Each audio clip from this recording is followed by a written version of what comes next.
Prophet Jerjis was a noble prophet sent to a land full of idolatry and cruelty. King Darien forced all his people to worship idols. Whoever refused was burned alive.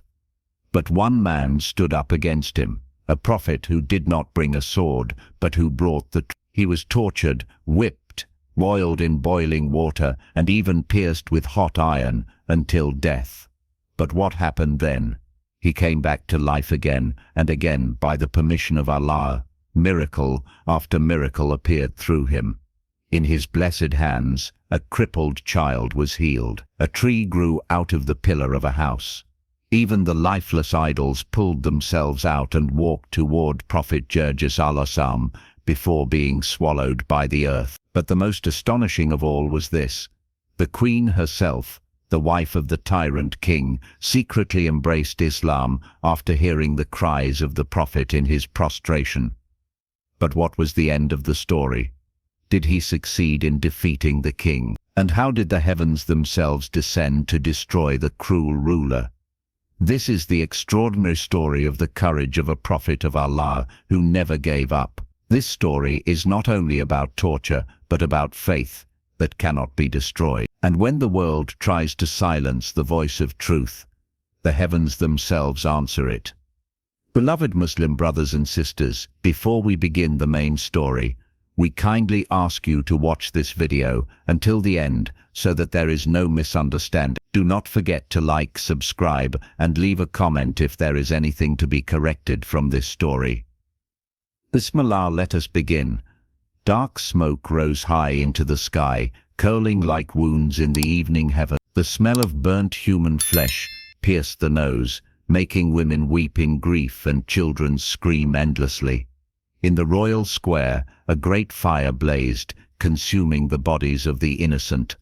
Their cries were lost within the roar of the fire that was lit only for the worship of idols. Upon a throne of black stone lined with gold sat a man whose eyes were as cold as steel. With a satisfied smile upon his face, he wore a purple royal robe decorated with jewels, and a golden crown upon his head reflected the flame. He was Darien, the merciless king who forced his people to worship the lifeless statues he himself had made.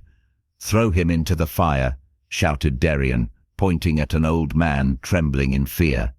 "Mercy, O king, mercy, I only pray to the Lord who created the heavens and the earth," begged the old man, kneeling and kissing the ground. But Darien raised his hand arrogantly and snapped his fingers. At once, the muscular guards wearing golden masks dragged the old man and threw him into the blazing fire. His long scream echoed as his body burned in torment. Meanwhile, the king laughed. "Look, this is the punishment for rejecting my worship," shouted Darien, rising from his throne. "My idols give me power. Who can stand against me? Even the gods bow before me." The ministers and priests of idolatry standing beside him nodded and bowed before the giant statue near the throne, a terrifying figure with horns. The people of the land lived in fear. Every house contained idols. Every day the people were forced to offer incense and sacrifices to these lifeless statues. If even one family refused to bow, they would be captured and burned alive. No one dared to resist. But in the midst of this darkness, a light descended from the heaven. On a cold night, the sky shone strangely, and a noble man came down into the city. He was a prophet. His name was Jarjis, a pure messenger of Allah. His hair was black and shining, his beard neat, his face calm and full of awe that touched the hearts of all who saw him. He wore a pure white robe and a simple turban. In his hand was a wooden staff and a small bag carrying the zabar and provisions. Prophet Jerjis walked along the dusty streets filled with lifeless statues. He saw children sleeping in their mothers' arms in narrow alleys, weeping silently. He heard the men sighing in pain, but too afraid to speak, and he knew that this was the moment to call them to the truth. The next day, inside the great hall of the palace, King Darien sat arrogantly on his throne. The priests sang hymns in praise of the idols, and the fragrance of incense filled the air. Suddenly, From the door came the sound of calm footsteps. The hall grew silent. A stranger appeared, walking with his head held high, staring directly at Darien. "Who is he?" whispered the ministers. The guards rushed forward to seize him, but Darien waved his hand. "Leave him. I want to see who dares to look into my eyes like that," said Darien with a sneer. The Prophet Jerjis stood tall in the middle of the hall, and with a calm yet thunderous voice he declared, "O Darien, why do you worship stones that cannot hear, cannot see, and cannot give benefit or harm? Do you not reflect that the true Lord is the one who created you from dust and breathed the soul into your body?" Darien's face stiffened. "Who are you to speak so boldly in front of your king? I am Jarjis, the messenger of your true Lord. I have not come seeking power, but to free mankind from the slavery of idols." Darien clenched his fist in anger. "How dare you insult my gods? Do you not see that from these idols I have gained my throne, my wealth, and made the entire nation bow before me?" The Prophet Jerjis stepped closer. "Indeed, your pleasures will come to an end. Your gold will rust and your throne will decay. But the Lord I worship, he is the living, the eternal, the one who owns paradise and hell. You will be raised from this very soil and asked whom you worshipped in this world, O Darien." The hall grew silent. Then a burst of laughter exploded from Darien's mouth. "You speak nonsense of a God who cannot be seen, while I hold the power to kill you here and now. Kill me if you are able, but you will never be able to kill the truth," answered Prophet Jerjis.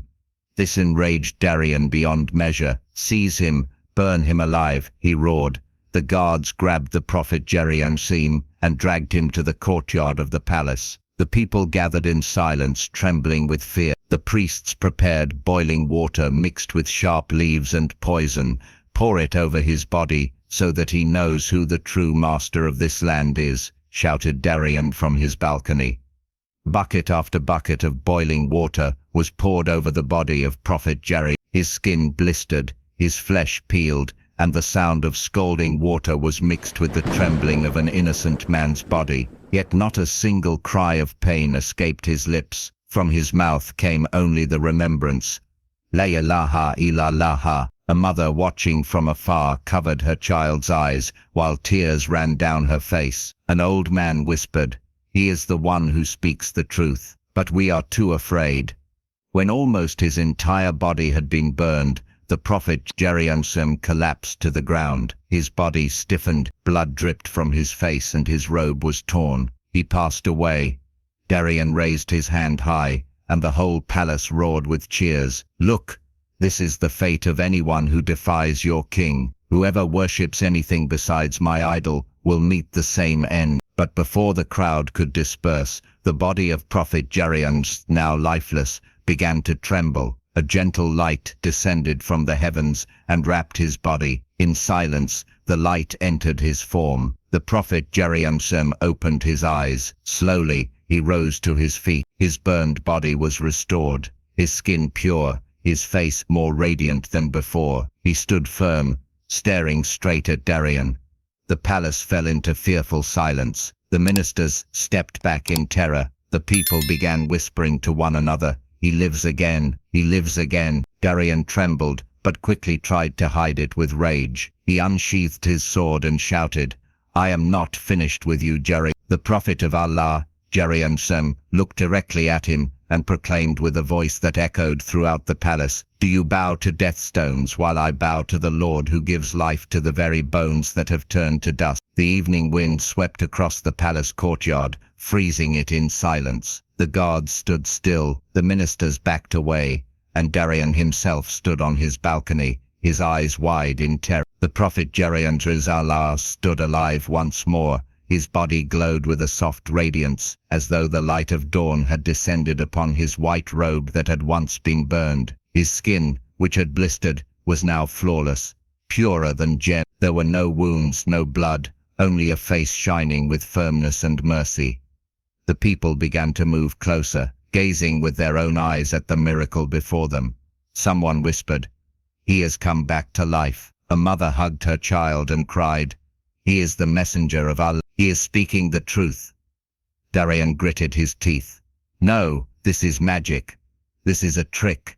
Capture him again. 20 guards ran with chains and iron whips. They seized the body of Prophet Jerjis, pulling and dragging him into the chamber of torture. But the mouth of Prophet Jerjis kept reciting the name of his Lord. Allah, Allah. King Darien stood with his face burning red. He stamped his feet on the floor. His voice thundered. Bring 6 iron stakes. Stretch out his body. I want him to die in disgrace. The torture chamber was beneath the palace. Its walls were of dark stone.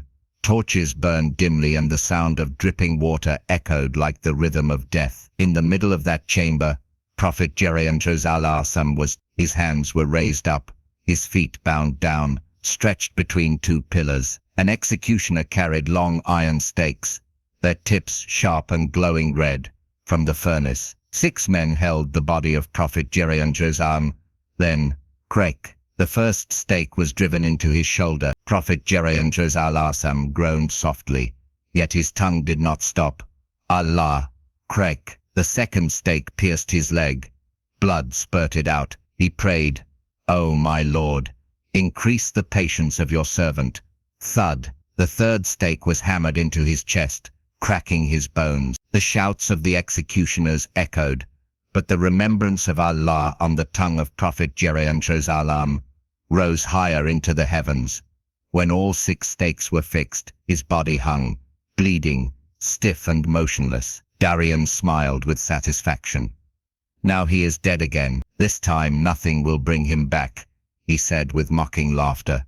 But soon the ceiling of the chamber began to shake. A light descended like golden lightning, soft yet overwhelming. The torches went out instantly, replaced by the light from the sky. All eyes turned to the hanging body. A gentle voice was heard. "O Jerjis, rise." The angel Jibril descended from the heavens. His body shone. His wings spread wide like the expanse of the sky itself. He approached the body of Prophet and touched each iron stake one by one. Cling, the first stake fell. Clang, the second was released.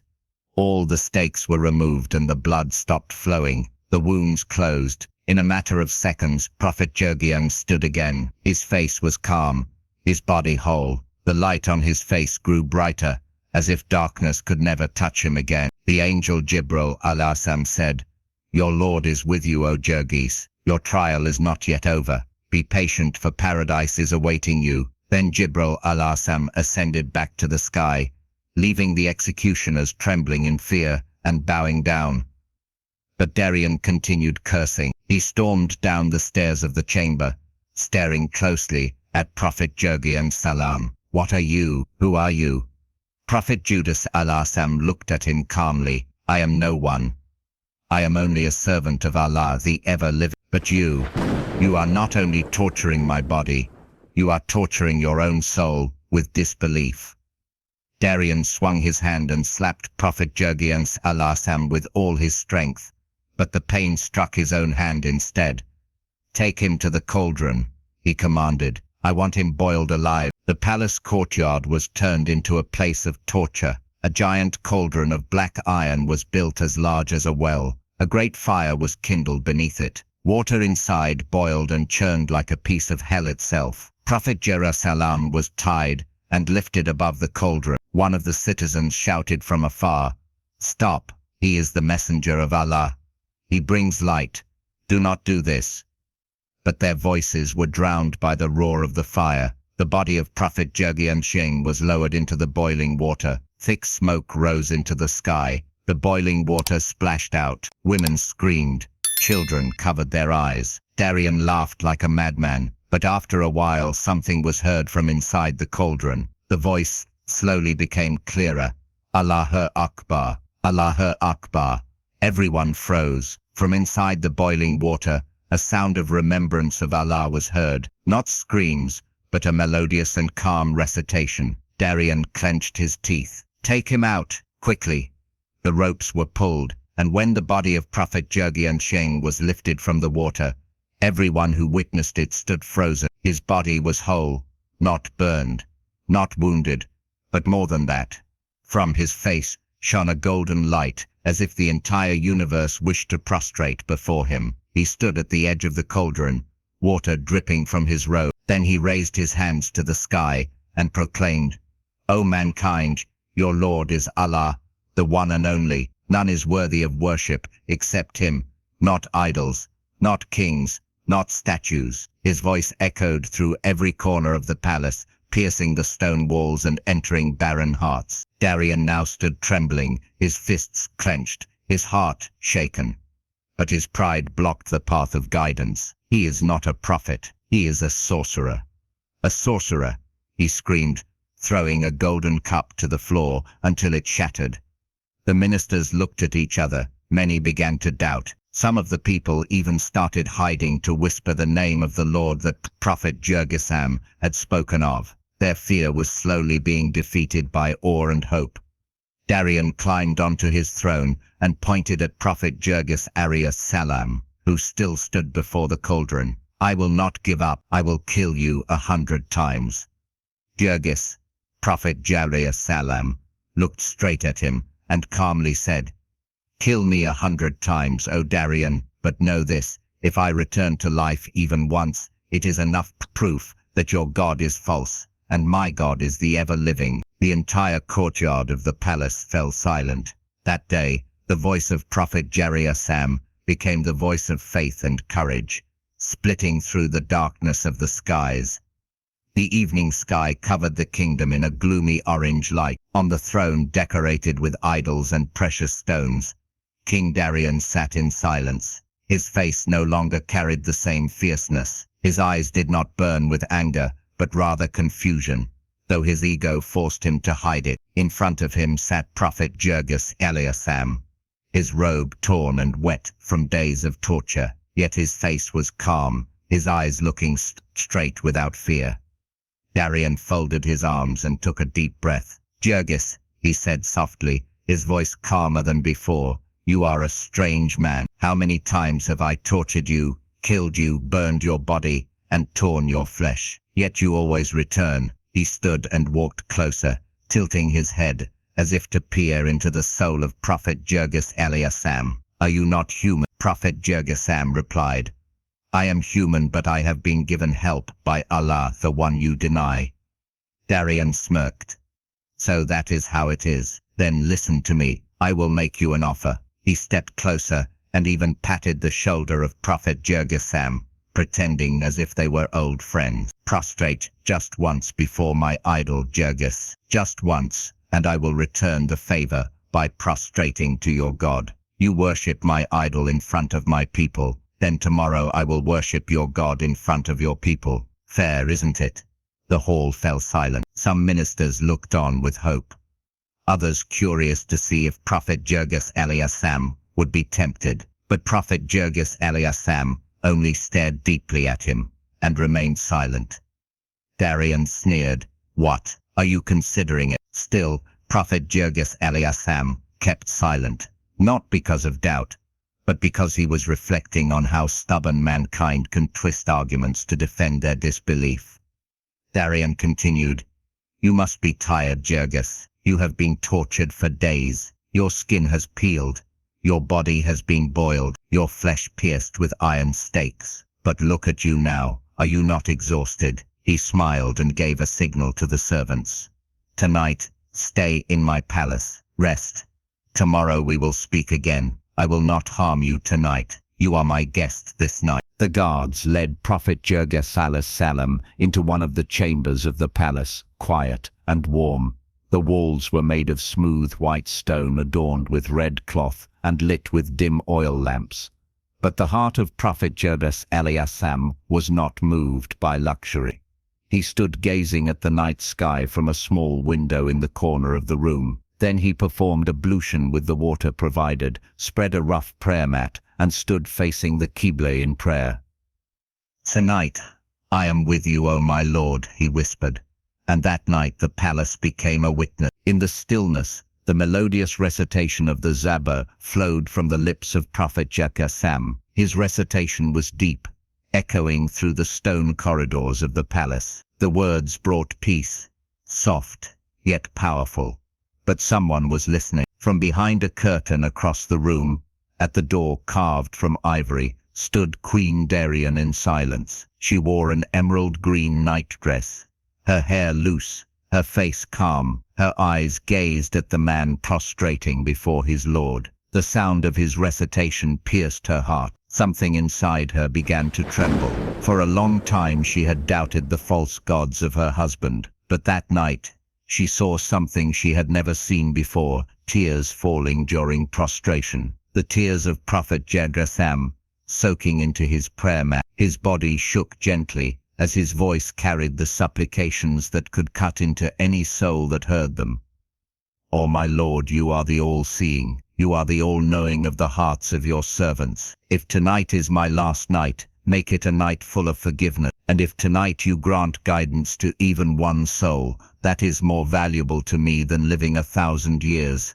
The queen covered her mouth, her eyes were wet, her hands trembling. She lowered her head, then quietly pushed open her chamber door. Her steps were soft as she walked towards the room of Prophet Jerjis alayhi salam. She stood at the doorway, gazing at the noble figure who was now sitting in his final tasha. When Prophet Jerjis turned his head and gave salam, he was surprised to see the woman standing with tears streaming down her face.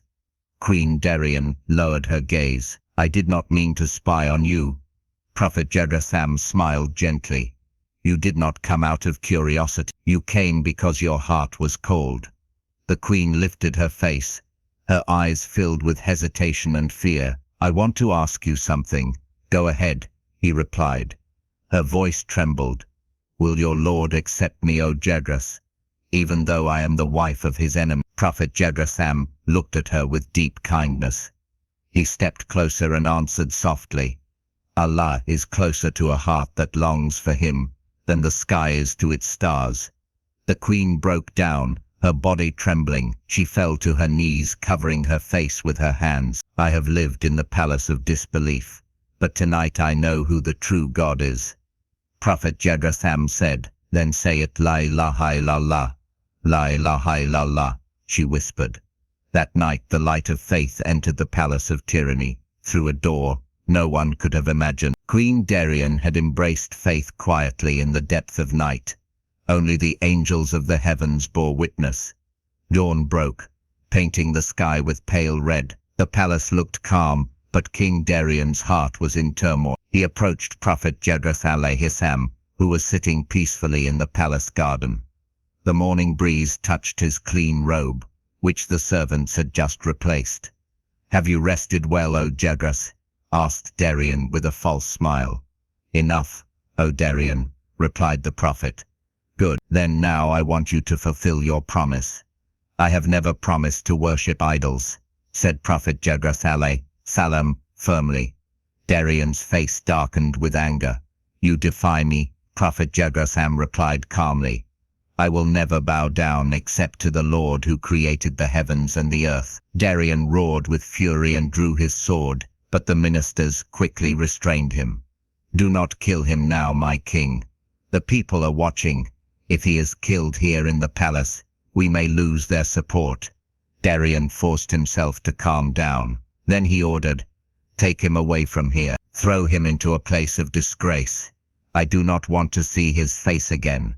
And so Prophet Jerjis alayhi salam was dragged out of the palace, not with honor, not on camels or carriages, but tied with ropes and pulled away. They took him to the outskirts of the city, to a broken hut belonging to an old woman. The hut was weak, its walls made of clay, its roof of straw, full of holes. The old woman lived there with her grown son, who had been blind, deaf, and mute since birth. That miserable hut became the place of exile for the noble prophet. Yet Prophet Jerjis alayhi salam did not complain. He simply said, "Wherever I am with my Lord." The old woman welcomed him with fear. "They say you are cursed by the king," she muttered. Prophet Jerjis replied, "No, I am only a servant of Allah, calling people to his light." Her son sat in the corner of the hut, hugging his knees. His eyes were empty, his face scarred, his breath heavy. The old woman sighed. "He is blind, deaf, and mute. I have cared for him all alone. I have surrendered to fate. Prophet Jerjis looked at them with compassion. He sat beside the young man and raised his hands in prayer. O Allah, show your mercy to those who have no shelter except you. And with the permission of Allah, in that desolate place, another miracle was about to unfold. The Prophet's hand gently stroked the young man's head. The old woman stood still, her weary eyes wide, watching with the faint spark of hope she thought she had lost forever. The stomach of the child growled softly. He was hungry, but there was not a single piece of bread left in that house. Prophet Jerjis raised both of his hands. O my Lord, you are the one who makes trees grow from barren land. You are the one who sends down rain from the sky without asking for any payment. Show your mercy in this poor place. Do not let this child die from hunger. As soon as his prayer was finished, a trembling sound was heard. The eyes of the grandmother widened. She turned towards the wooden pillar of the house where Prophet Jerjis had prayed. The pillar began to move. The ground around it cracked open. From the cold and dry earth below the house, the old pillar began to turn green. Within moments, branches grew out of it, leaves appeared, flowers bloomed, and fruits began to hang down. The fruits were large, red, and golden in color. The grandmother gasped, trembling, then fell to her knees while crying, O Allah, is this your miracle? The young boy, who had been blind, deaf, and mute his whole life, began to tremble. He touched the ground, then the hand of Prophet Jerjis. His hands touched the face of the Prophet, then the tree. His hands shook, his body trembled, and suddenly, his eyes opened. The once empty pupils now shined with life. He looked at Prophet Jerjis. Mother, he whispered for the first time. The grandmother fell to the ground in tears. My child, you can speak, you can see. O Allah, O Allah. The boy ran forward and hugged Prophet Jerjis as tightly as he could. Who are you? He asked. I am only a servant who has come to show you the way back to your Lord. I want to follow that way, said the boy. Then say it. La ilaha illallah. La ilaha illallah, he repeated, and the earth became a witness that in a broken hut, once mocked by people, now grew a garden of faith that could never be shaken. A few days later, the boy walked to the city center with new strength. He carried the message of Prophet Jerjis to the place of idol worship. When he arrived, he stood before the dozens of giant idols that stood proudly in the town square. O idols, Prophet Jerjis invites you to come, he called out. The people who passed by looked at him strangely. Some laughed, some cursed, but suddenly the sky grew dark, clouds gathered, and the ground began to shake. Then, boom, one by one, the stone idols pulled themselves out of their bases. A heavy, terrifying sound came from their stone feet. As they began to walk, their footsteps cracked the ground and shook buildings. The people screamed and ran in panic. They watched as 70 giant idols walked in one direction, towards the old house, on the edge of the city. In front of the grandmother's house, Prophet Jerjis stood calmly. His eyes looked at the dark purple sky. He pressed his foot on the ground and prayed, O earth, you were created by the one true God. Take back these objects that were falsely made partners against his name. As soon as he finished, the earth roared. Beneath the feet of the 70 idols, the ground split open. Huge holes appeared, and one by one, the stone idols fell inside. Without resistance, without a sound, the earth swallowed them all. Then silence returned. The news spread quickly like light. The people trembled. Some ran out of their houses. Some fell to the ground crying. Inside the palace, Queen Darien stood on the palace balcony. She no longer wore the royal clothing of the kingdom. Now she wore a simple white robe. Her eyes no longer carried fear. Her heart was firm. She raised her hands and called out to the people gathered below. O my people, open your hearts, even if only a little. The idols have been swallowed by the earth. Is that not enough to prove that they are not gods? Prophet Jerjis has not brought a sword, but he has brought the truth. Do not wait until the sword comes upon you. At that moment, King Darien came out from the palace gates. His eyes widened in anger when he saw his wife calling the people. "You dare," he shouted. The queen turned to him without fear. "You have seen his miracle with your own eyes, Darien, yet your heart is harder than stone. But I only needed one night to recognize the true God." Darien pulled out his sword, his face red like fire. "You traitor, I will kill you with my own hands." "Then kill me," the queen answered calmly, "but you will never kill the truth." Slash. Blood poured heavily. The body of the queen collapsed. Her blood spread across the marble floor of the palace, yet a faint smile remained on her lips. The people who witnessed the event screamed. Many cried. Many bit their lips in anger. But Darien stood tall, raising his sword. "Look, this is the fate of traitors," he shouted.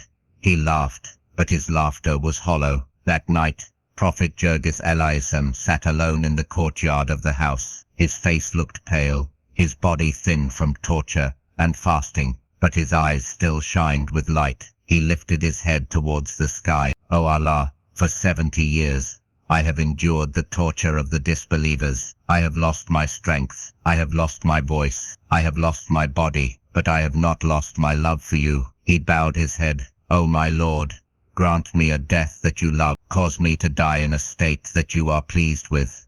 The sky grew dark with clouds, and the wind blew gently. From a distance, a group of soldiers approached. They were the final executioners of King Darien. They carried swords and arrows. They surrounded the humble house. Prophet Jerjis stood firm. He lifted his eyes to the sky, and from the heavens, a flame of fire began to descend. It was like lightning, but it fell slowly. It was like burning coal, but beautiful. The fire came down like a torch from the sky, striking the earth and surrounding the soldiers. They panicked. "What is this? Run!" But from within the fire came a voice. "There is no God but Allah." The soldiers could not move. They drew their swords and killed Prophet Jerjis alayhi salam. His body fell to the ground. But from his body a light rose up, piercing the heavens. When his body no longer moved, the sky split open. A great fire descended from the heavens, striking the entire palace. King Darien was sitting on his throne when he looked to the sky in terror. His mouth opened, but no words came out. The fire struck his body. He screamed. But this fire was not like ordinary fire. It did not only burn flesh, it burned arrogance and disbelief. The entire palace was destroyed. The sky turned red like flames. Then, after the fire had consumed all the tyrants, the sky became blue again. The wind blew cool and gentle. Around the old hut, green trees began to grow. The land became fertile. And in the very place where Prophet Jerjis was martyred, red and white flowers grew, flowers never seen before. People began to gather. They wept. They fell in prostration. They declared the Shahada, the testimony of faith. And the name of Prophet Jerjis was remembered throughout the ages as a martyr who stood for the truth. Though he was tortured 100 times, though he was killed again and again, he never gave up, until Allah himself answered his final prayer. From the story of Prophet Jerjis, we learn that true faith is not just words, but the firmness of the heart in facing the hardest trials. We learn that truth does not always triumph through power, but through patience, prayer, and certainty that the help of Allah will come even if the whole world rejects. How many of us lose courage only because of small insults, while Prophet Jerjis endured torture many times, endured death repeatedly, yet stood firm in calling people to the words of Tawheed. In the end, it was not Jerjis who was defeated. It was not truth that was destroyed. It was Darien, the arrogant king, who was swallowed by the anger of the heavens. So never doubt when you walk on the path of Allah, because when mankind tries to silence the truth, it is the heavens that will speak. May this story be a light for hearts that are tested and strength for souls that wish to remain steadfast on the straight path of Allah.